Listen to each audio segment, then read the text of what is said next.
নির্বাচন নিয়ে ধোঁয়াশা, এটা আমরা কোনোভাবেই মেনে নেব না। কিন্তু অত্যন্ত দুঃখের বিষয়, ডক্টর মোহাম্মদ ইউনূসের চতুর্দিকে যারা রয়েছেন, ওনার উপদেষ্টা পরিষদে যারা রয়েছেন, এদের অধিকাংশ দেশ বিরোধী এবং ভারতীয় পরিকল্পনা বাস্তবায়নকারী।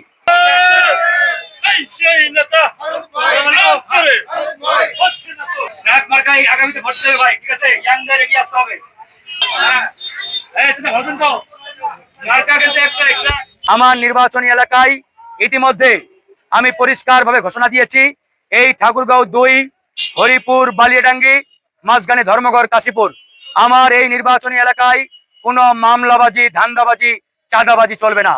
কেউ যদি রাজনৈতিক পাওয়ার দেখিয়ে চাঁদাবাজি করার চেষ্টা করে, মামলাবাজি দেখানোর চেষ্টা করে, কিংবা এদেশের সাধারণ মানুষকে, এই এলাকার সাধারণ নাগরিকদের রাজনৈতিক প্রতিহিংসার কারণে তাদেরকে মামলায় ঢুকিয়ে হ্যারাসমেন্টের শিকার করার চেষ্টা করে, কিংবা তাদেরকে নির্যাতনের চেষ্টা করে, ইনশাআল্লাহ আমি ফারুক হাসান সেটা কোনোদিনই হতে দেব না। একবারেই পরিষ্কার কথা।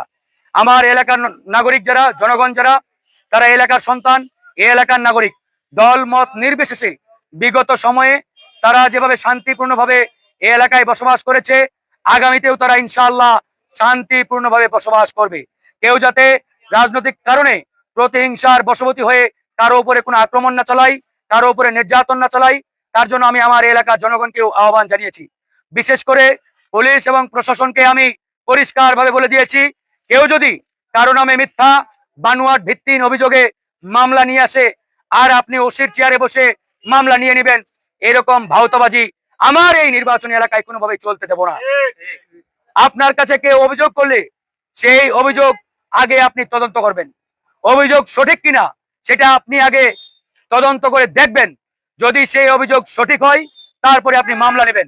অভিযোগ সঠিক না হলে কোনোভাবেই মামলা নেওয়ার কোনো সুযোগ নেই। একই সাথে আমি বর্তমান যিনি সরকার প্রধান রয়েছেন ডক্টর মোহাম্মদ ইউনূস, ওনার প্রতি আমাদের আবেগ রয়েছে, ভালোবাসা রয়েছে। আমরা মনে করি ডক্টর মোহাম্মদ ইউনূস বাংলাদেশের সম্পদ, জনগণের সম্পদ, এদেশের একটি অমূল্য, মহামূল্যবান সম্পদ। আমরা এই মহামূল্যবান সম্পদের গায়ে কালিমা লিপ্ত করতে চাই না। কিন্তু অত্যন্ত দুঃখের বিষয়, ডক্টর মোহাম্মদ ইউনূসের চতুর্দিকে যারা রয়েছেন, ওনার উপদেষ্টা পরিষদে যারা রয়েছেন, এদের অধিকাংশ দেশ বিরোধী এবং ভারতীয় পরিকল্পনা বাস্তবায়নকারী। এরা এই চেয়ারে থাকলে আমি মনে করি, এদেশের জনগণ মনে করে, ডক্টর মোহাম্মদ ইউনূসের যে মিশন, যে ভিশন, যে চিন্তা, এটা কোনোভাবেই বাস্তবায়ন সম্ভব নয়। তাই ডক্টর মোহাম্মদ ইউনূসের সরকার যাতে ব্যর্থ না হয়, তিনি যাতে ফেইলর না হন, তাই আমরা ওনার প্রতি আহ্বান জানিয়েছি যে আপনি আগামী ডিসেম্বরকে কেন্দ্র করে একটি নির্বাচনী রোডম্যাপ দেন। আপনি নির্বাচনী রোডম্যাপ দিলে এদেশের জনগণ ইনশাআল্লাহ সেটা মেনে নেবে।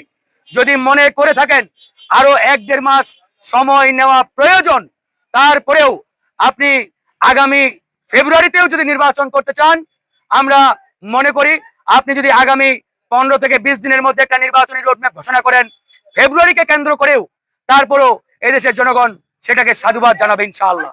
কিন্তু ওই গদবাতা কথা যদি আপনারা চলমান রাখেন যে ডিসেম্বর থেকে জুনের মধ্যে নির্বাচন, এরকম ধোঁয়াশাপূর্ণ বক্তব্য এদেশের জনগণ আর কোনোভাবেই মেনে নেবে না এবং এটা কোনোভাবেই গ্রহণযোগ্য হবে না। আমাদের কথা পরিষ্কার, আপনি কবে নির্বাচন দিতে চান তার পরিষ্কার রূপরেখা জনগণের সামনে হাজির করতে হবে। নির্বাচন নিয়ে ধোঁয়াশা, এটা আমরা কোনোভাবেই মেনে নেব না।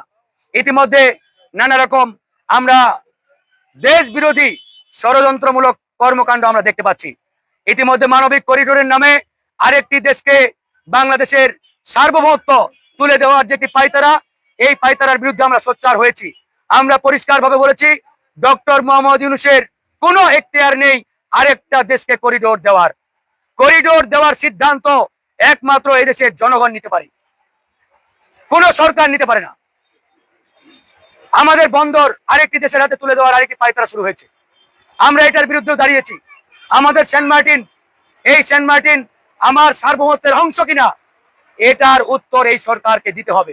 সেন্ট মার্টিন যদি বাংলাদেশের সার্বভৌমত্বের অংশ হয়ে থাকে, তাহলে আমার জনগণ কেন সেন্ট মার্টিনে যেতে পারে না, এই উত্তর এই অন্তর্বর্তীকালীন সরকারকে দিতে হবে। সর্বোপরি আমরা একটাই কথা বলতে চাই, এই সরকারের প্রধান যিনি রয়েছেন ডক্টর মোহাম্মদ ইউনূস, তার প্রতি আমাদের কোনো বিদ্বেষ নেই, নেতিবাচকতা নেই। তিনি বাংলাদেশ না, সারা পৃথিবীর সম্মানীয় একজন ব্যক্তি। আন্তর্জাতিক একজন ব্যক্তিত্ব, সারা পৃথিবীর মানুষ তাকে শ্রদ্ধা করেন, সম্মান করেন, কিন্তু তার চতুর্দিকে যারা রয়েছে এরা দেশ বিরোধী, এরা ভিনদেশী এজেন্ডা বাস্তবায়নকারী।